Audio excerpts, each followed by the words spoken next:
సంపత్ గారు, ఇక్కడ కులాంతర వివాహాలు జరుగుతాయి. ఇప్పుడు SC husband or SC wife, వెలుపలి సమాజంలో మీ వారు పలానా అంట కదా, లేకపోతే మీ ఆవిడ పలానా అంట కదా అని పదే పదే ఎత్తి పొడిచేటటువంటి వాళ్ళు కొంతమంది ఉంటారు. ఇది కూడా అట్రాసిటీ కిందకు వస్తుందంటారా? ఖచ్చితంగా వస్తుంది.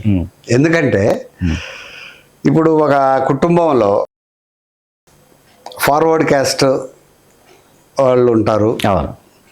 ఇంకొకళ్ళు అంటే ఒక అమ్మాయి ఫార్వర్డ్ క్యాస్ట్ అయి ఉండి అబ్బాయి షెడ్యూల్ కులానికి షెడ్యూల్ తెగలకి సంబంధించి ఉంటే ఆటోమేటిక్గా వాళ్ళకి ఇంటర్ కాస్ట్ మ్యారేజెస్ అంటారు. అవును. ఈ ఇంటర్ కాస్ట్ మ్యారేజెస్లో షెడ్యూల్డ్ కులాల వాళ్ళని చేసుకుంటే ఫార్వర్డ్ క్యాస్ట్ వాళ్ళు కూడా షెడ్యూల్ క్యాస్ట్ కింద ట్రీట్ చేయబడతారు. అంటే వాళ్ళకి పుట్టబోయే పిల్లలు వాళ్ళందరూ. తర్వాత వీళ్ళకు ఉండేటువంటి బెనిఫిట్స్ కూడా వాళ్ళకి వస్తాయి. ఒకవేళ అమ్మాయి అయితే అమ్మాయి ఎస్సీ అయి ఉండి అబ్బాయి ఫార్వర్డ్ క్యాస్ట్ అయినా, ఇప్పుడు మామూలుగా చూస్తూ ఉంటాం మనం చాలామంది లవ్ మ్యారేజెస్ చేసుకోవడము, విలేజ్లో వాళ్ళందరూ కలిసి వాళ్ళని వెలివేయడము, వాళ్ళని చంపడము, ఇంకా పరువు హత్యల గురించి అయితే చెప్పాల్సిన పని లేదు. ఇటువంటివన్నీ ఉన్నాయి. ఇవి కాకుండా మీరు అన్నట్టు ఇట్లా ఎత్తి పొడుపులు చేయడము చుట్టుపక్కల వాళ్ళు వీళ్ళు చేస్తూ ఉంటే కూడా they can file a case, అంటే complaint to the nearest police station. వీళ్ళు నన్ను ఈ విధంగా నా కులం నేను పలానా ఆయన్ని చేసుకున్నాను కాబట్టి నన్ను ఈ విధంగా చేస్తున్నారు అని చెప్పానని they are discriminating him. Discrimination కిందకే వస్తుంది. డిస్క్రిమినేషన్ కింద బుక్ చేస్తే ఆటోమేటిక్గా పిఓ యాక్ట్ వర్తిస్తుంది, అట్రాక్ట్ అవుతుంది. సో అట్రాక్ట్ అయింది అని అంటే ఆటోమేటిక్గా వాళ్ళకి మళ్ళీ ఇందాక మీరు చదివినటువంటి సెక్షన్ల కింద 10 సంవత్సరాలు కారాగార శిక్ష విధించబడుతుంది. సన్నిహితులు ఆత్మీయులైన బొజ్జా తారకం గారి నాన్నగారు బొజ్జా అప్పలస్వామి గారు, ఆయన రిపబ్లికన్ పార్టీ ఆఫ్ ఇండియా అభ్యర్థిగా కూడా ఆయన పోటీ చేసి గెలిచారు. అమలాపురం ద్విసభ్య నియోజకవర్గంగా ఉన్నప్పుడు ఆయన ప్రచారానికి అంబేద్కర్ గారు వెళ్ళారు. అమలాపురం వెళ్ళారు అంబేద్కర్ గారు, డాక్టర్ బిఆర్ అంబేద్కర్ గారు. వారు ఈ దళితుల దేవాలయ ప్రవేశం ఏదైతే ఉందో దానికోసం నడుం బిగించినటువంటి ఒక మహానుభావుడు. తెలుగు నేల మీద వారి గురించి జరగాల్సినటువంటి చర్చ జరగలేదు. చాలామందికి వారి గురించి తెలియదు. బొజ్జా తారకం గారు నాన్నగారి గురించి తెలియదు. తారకం గారు ఆయన బాగా సోషల్ లైఫ్లో అందరితో కలివిడిగా ఉండేవారు, ఫ్రెండ్స్. ఆయన లాయర్ కాబట్టి అట్లా హీఈస్ వెరీ ఫెమిలియర్. వాళ్ళ నాన్నగారి గురించి చాలా తక్కువ మందికి తెలుసు. అసలు తిరుమలలోకి మొట్టమొదటిసారి ఆ దళితుల్ని ఆలయ ప్రవేశం అంటే దర్శనం కోసం వాళ్ళని ప్రవేశం చేయించినటువంటి ఘనత ఆయనకే దక్కుతుంది. అంత క్రితం ఏంటంటే మాలగుండ అంటారు. తిరుమల అలిపిరి దగ్గర మాలగుండ అనమాట. అక్కడికి దళితులు వచ్చి అక్కడ కొబ్బరికాయలు కొట్టి అక్కడ తల్లిలాలు సమర్పించి ఆ గుండు ఉంటుంది. ఆ పెద్ద గుండె వెంకటేశ్వర స్వామి వాళ్ళకి. ఆ పెద్ద గుండుకి వీళ్ళు పూజలు చేసి పసుపు కుక్కలన్నీ చల్లి వెళ్ళిపోయినటువంటి పరిస్థితుల నుంచి ఆ తర్వాత ఆ స్థాయికి రావడానికి వెనుక చాలామంది విశేషమైనటువంటి కృషి చేశారు. ఇక్కడ మనం ఎంతోమంది మహామహానుభావుల గురించి దళితోద్యమంలో ప్రస్తావిస్తుంటారు. చాలా పేర్లు అయ్యంకళి గురించి, నారాయణ గురు గురించి, పెరియార్ ఈవి రామస్వామి నాయకర్ గారి గురించి, ఇట్లా చాలామంది పేర్లు ప్రస్తావనకు వస్తాయి. అయితే అట్లాగే సాహు మహారాజ్ గురించి, వీళ్ళందరి గురించి. ఇక్కడ బొజ్జా అప్పలస్వామి గారి గురించి అసలు ఎవరికి తెలియదు. ఒకసారి ఈ దళితులు ఆ ఆలయ ప్రవేశం ఏదైతే ఉందో దాని గురించి అసలు ఎప్పుడు ఇది జరిగింది ఒకసారి మీ మాటలు వినాలండి నాకు. అంటే శ్రీకాంత్ గారు మీరు చెప్పింది 100% వాస్తవం. బట్ నాకు కూడా బొజ్జా తారకం గారి ఫాదర్ విషయంలో నాకు కూడా అంత పెద్ద అవగాహన లేదు. ఎందుకంటే నేను కూడా అప్పుడు మీరు తారకం గారి ఆ తర్వాత ఇంకా అంటే తారకం గారు మా ఫాదరు ఇద్దరు కూడా వాళ్ళిద్దరు సమకాలికులుగా. ఆయన మా ఫాదర్ ఇంజనీర్ కాబట్టి ఆయనకి సంబంధించిన డిపార్ట్మెంటల్ ఇష్యూస్ ఏదైనా కేసులు ఉంటే తారకం గారు హైకోర్టులో ప్రాక్టీషనర్ కాబట్టి చేస్తూ ఉంటే అట్లా నాకు తారకం గారితో బాగా పరిచయం ఏర్పడి, పైగా ఏందనంటే ఎస్సీ ఎస్టీలకు సంబంధించి కేసెస్ ఏదైనా వస్తే కూడా తారకం గారు సర్వీస్ చేసేవాళ్ళు. ఆయన ఏమి ఫీజులు తీసుకొని చేసేటువంటి వ్యక్తులుగా కాదు. నార్మల్గా సోషల్ యాక్టివిస్ట్. కానీ తను దళిత ఉద్యమాల్లో పనిచేస్తూ దళితుల మీద ఈ పోలీసు వాళ్ళు పెడుతున్నటువంటి కేసెస్ ఏవైతే ఉన్నాయో వాటిని అన్నింటినీ కూడా లోయర్ కోర్ట్స్ కానీ హయ్యర్ కోర్ట్స్లో కానీ హైకోర్టులో కానీ వాటిలో ప్రజెంట్ చేసి వాళ్ళకి అండదండలుగా ఉన్నారు. అట్లా నాకు తారకం గారితో బాగా పరిచయంగా ఉండేది. తర్వాత మీరు చెప్పినట్టు దేవాలయాల్లో నా అసలు దళితులకి ప్రవేశం కోసము తారకం గారి ఫాదరు ఎప్పటి నుంచో ఆయన అదొక ఉద్యమంగా తీసుకొని పనిచేసినటువంటి వ్యక్తుల్లో ఆయన. తర్వాత ఆయన ద్వారా తిరుమల తిరుపతి దేవస్థానంలో ఒక షెడ్యూల్డ్ కులాల వారిని మెంబర్గా పెట్టాలి అనేటువంటిది కంపల్సరీగా ఆయన కూడా ఒక మెంబర్ ఆఫ్ లెజిస్లేటివ్ అసెంబ్లీలో ఉన్నారు కాబట్టి దాన్ని చట్టసభల్లోనే ఆయన ఫైట్ చేసి ఆయన పుణ్యమా అంటూ ఈ రోజున తిరుమల తిరుపతి దేవస్థానంలో ఉన్నటువంటి మెంబర్స్లో ఒక ఎమ్మెల్యేని కంపల్సరీగా ఎస్సీ ఎమ్మెల్యేని దాంట్లో మెంబర్గా చేస్తున్నారు. బట్ అది ఆయన యొక్క ఇదే, కానీ ఎవరికి తెలియదు. అదేవిధంగా మీకు ఈ సందర్భంగా నేను ఇంకోటి గుర్తు చేయదలుచుకున్నాను. అది మన ప్రతిభా భారతి గారి ఫాదరు పున్నయ్య గారు, జస్టిస్ పున్నయ్య గారు. సో ఈ 2 గ్లాసుల సిస్టమ్ మీద విలేజెస్లో జరుగుతున్నటువంటి అట్రాసిటీస్ మీద అప్పుడున్నటువంటి ప్రభుత్వం జస్టిస్ పున్నయ్యాస్ కమిషన్ అని చెప్పానని ఒక కమిషన్ని కాన్స్టిట్యూట్ చేసింది. ఆ కమిషను జస్టిస్ పున్నయ్య గారు సింగిల్ మ్యాన్ చైర్మన్గా ఉండి మొత్తం 23 జిల్లాలు, అంటే అప్పుడు ఉమ్మడి ఆంధ్రప్రదేశ్లో 23 జిల్లాలు మొత్తం తిరిగి గ్రామాన తిరిగి ఏ గ్రామంలో ఏ విధంగా ఉన్నారు, దళితుల యొక్క స్థితిగతులు ఏమిటి, ఇంకా ఈరోజు కూడా 2 గ్లాసుల సిస్టము ఎక్కడెక్కడ నడుస్తుంది, ఇంకా ఎక్కడెక్కడ విలేజెస్లో వీళ్ళకి ఎంట్రీ లేదు, ఎక్కడెక్కడ దేవాలయాల్లో వీళ్ళకి ఎంట్రీ లేదు. ఆ రోజుల్లో మామూలుగా దళితులు అంటే మేము చూసింది కాదు, విన్నది, దళితులు చెప్పులు వేసుకొని నడిచేవాళ్ళు కాదు. ఒకవేళ వేసుకొని ఉన్నా కానీ చెప్పులు తీసి చేత పట్టుకునేసి ఉత్తకాలతో నడుచుకుంటూ పోవాలా. మళ్ళీ వాళ్ళ వెనకాల ఒక తాటాకు కట్టుకొని వాళ్ళు నడిచినటువంటి అడుగులు చెరిపేసే విధంగా వాళ్ళు పోయేటువంటి సో అట్లా తిరిగేటువంటి చూసాం. ఈ గ్లాస్ కూడా ఏంటంటే మెడలో వేసుకుని ఉండేవాళ్ళు గ్లాస్. నేను బాగా చిన్నతనంలో కొన్ని విలేజెస్ లో నాకు అర్థమయ్యేది కదా. తర్వాత విన్నప్పుడు వాటి గురించి తెలుసుకున్నప్పుడు చాలా ఆవేదన కలుగుతుంది. ఒక మనిషిని దాదాపు ఒక జంతువులాగా ప్రవర్తించమని చెప్పినట్టే, అలా జీవించమని చెప్పినట్టే కదా. అట్లా అంత అన్టచబిలిటీ అనేది ఉన్నది.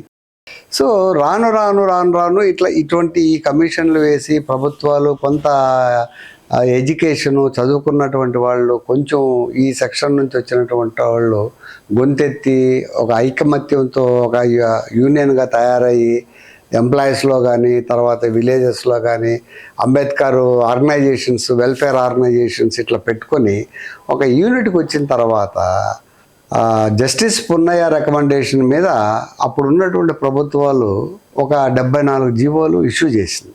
నేను మెంబర్ అయిన తర్వాత 2023లో చాలామంది దళిత ఆర్గనైజేషన్స్ వాళ్ళందరూ కూడా వచ్చి నా దగ్గరకు వచ్చి, సార్ మాకు ఎస్సీలకు సంబంధించి 2003లో కదా, 2003లో నేను అపాయింట్ అయ్యాను. అప్పుడు నన్ను వాజ్పేయి గారు ప్రైమ్ మినిస్టర్గా ఉండి అబ్దుల్ కలాం గారు నన్ను అపాయింట్ చేశారు. సో ఆ పరిస్థితుల్లో నేను అసలు జస్టిస్ పున్నయ్య రికమెండేషన్స్ ఏమిటి అని చెప్పానని నేను ఆ యొక్క రిపోర్ట్స్ తెప్పించుకొని వాటిని అన్నిటినీ చదివి చూసి మా జాతీయ కమిషను దీంట్లో మేము ఎవ్రీ ఇయర్ మామూలుగా ఏం చేస్తామన్నానంటే రాష్ట్రపతికి ఒక నివేదికను సమర్పించాలి. సంవత్సరం ఎండింగ్లో ఏ మెంబర్సు ఎక్కడెక్కడ తిరిగాము, ఏమేమి కేసెస్ వచ్చినాయి, వాటిని ఎంతవరకు కమిషన్ సైడ్ నుంచి మనం సాల్వ్ చేయగలిగాము అనేటువంటి ప్రోగ్రాంలో మేము ఆ మీటింగ్ ఎవ్రీ 2 monthsకి 3 monthsకి ఒకసారి all members along with the chairman అందరం కలిసి మేము కూర్చొని రిపోర్ట్ ఇస్తూ ఉంటాం అన్నమాట. దాంట్లో భాగంగా నా వంతు వచ్చినప్పుడు నేను మా కమిషన్లో ఉన్నటువంటి చైర్మన్ని, వైస్ చైర్మన్ని, సెక్రటరీని అందరిని కలిసి నేను ఒక ప్రశ్న వేసేవాళ్ళకి. సార్ నాకు ఒక చిన్న క్వశ్చన్ ఉంది అని చెప్పాను. మా చైర్మన్ గారు ఏమన్నారు అంటే, లేదు మీరు చాలా యాక్టివ్ డైనమిక్ లీడర్, మీరు మీ గురించి మేము కూడా విన్నాను, ఏమిటి అని అన్నాడు. What is meant for GO sir అని అన్నా. అంటే మా secretary senior bureaucrat IAS officer, he is administrative head అనమాట కమిషన్కి. ఆయన it is a government order అని అన్నాడు. మరి గవర్నమెంట్ ఆర్డర్ అంటే అది ఇంప్లిమెంట్ చేయాలనా లేదా, అంటే whether it is a government order it should be implemented or not అని చెప్పి నన్ను అడిగా. Yes it has to be implemented అని అన్నాడు. But our state is not implementing sir అన్నాడు. అనేటప్పుడు వాళ్ళందరూ ఒకసారి నవ్వారు. ఏంటి అసలు మీ స్టేట్ ఆంధ్రప్రదేశ్ ఇంప్లిమెంట్ చేయకపోవడం ఏంటి అని అన్నాడు. అంటే అప్పుడు ఈ రిపోర్ట్స్ అన్నీ వాళ్ళ ముందు పెట్టి ఆ జీవో కాపీలన్నీ నేను 74 జీవోస్ వాళ్ళకి చూపించాను. 74 జీవోస్ అసలు నాట్ ఇంప్లిమెంటెడ్. అప్పటి వరకు మీరు మెంబర్ అయ్యేంత వరకు అసలు ఎప్పుడు పున్నయ్య గారి కమిషన్, ఎప్పుడు మీరు మెంబర్ అయింది, అసలు సంబంధమే లేదు, అసలు చేయట్లేదు, చేయలే అప్పటికి. అప్పుడు చేయకపోతే సో అప్పుడు నేను గట్టిగా పట్టుబట్టా. ఇంకా మీరేమో జీవో అంటే గవర్నమెంట్ ఆర్డర్ అంటున్నారు, అదేమో ఇంప్లిమెంట్ కావాలంటున్నారు, మా రాష్ట్ర ప్రభుత్వం ఇంప్లిమెంట్ చేయట్లా, మరి ఏం చేస్తారు, దీనికి పరిష్కారం చెప్పండి అని అన్నా. లేదు it has to be implemented అని అంటాడు. అట్లా కాదండి, అది ఇంప్లిమెంట్ చేయాలి అని అంటే కంపల్సరీగా మీరు రాష్ట్ర ప్రభుత్వాన్ని కాన్ఫిడెన్స్లోకి తీసుకొని మీరు ఇంప్లిమెంట్ చేయమని చెప్పండి. అదర్వైజ్ లేదు అని అనుకుంటే వాటిని స్క్వాష్ అన్న చేయండి.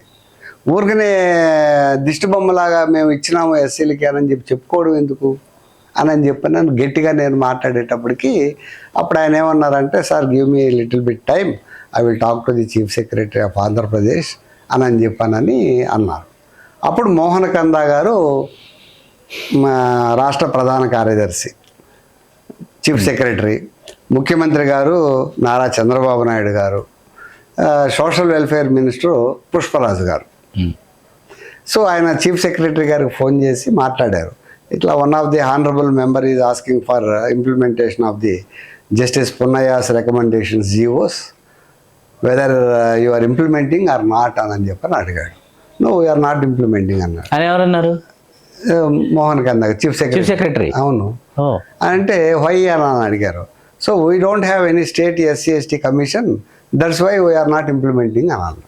అంటే మాకు రాష్ట్రంలో రాష్ట్ర ఎస్సీ ఎస్టీ కమిషన్ లేదు, అందుకు మేము ఇంప్లిమెంట్ చేయట్లేదు అని అన్నారు. మళ్ళీ అదే మాట వచ్చి మాకు మా సెక్రటరీ గారు చెప్పారు. చెప్పిన తర్వాత మరి అట్లప్పుడు ఇంకెందుకు సార్, కమిషన్ లేదంటున్నారు, కమిషన్ ఉంటేనే ఇది ఇంప్లిమెంట్ చేస్తాం అంటున్నారు, అట్టప్పుడు ఆ జీవోస్ స్క్వాష్ చేసేయండి మీరు, లేదంటే యూ కెన్ కాన్స్టిట్యూట్ కమిషన్ అని అన్నా. అప్పుడు మళ్ళీ ఆయన పోయేసి, లేదు మెంబర్ గారు అసలు ఒప్పుకోవట్లేదు, కంపల్సరీగా ఆయన అది దాన్ని స్క్వాష్ అన్న చేయమంటున్నాడు, లేదంటే కమిషన్ అన్న కాన్స్టిట్యూట్ చేయమంటున్నాడు అని అంటే, కరెక్ట్గా 2004లో మళ్ళీ ఎలక్షన్ పీరియడ్ వచ్చింది. అప్పుడు చీఫ్ సెక్రటరీ గారు, ఇది నేను తీసుకున్న డెసిషన్ కాదండి, ముఖ్యమంత్రి గారికి చెప్పాలి అని చెప్పానని మారారు ఆ ఎన్నికల తర్వాత.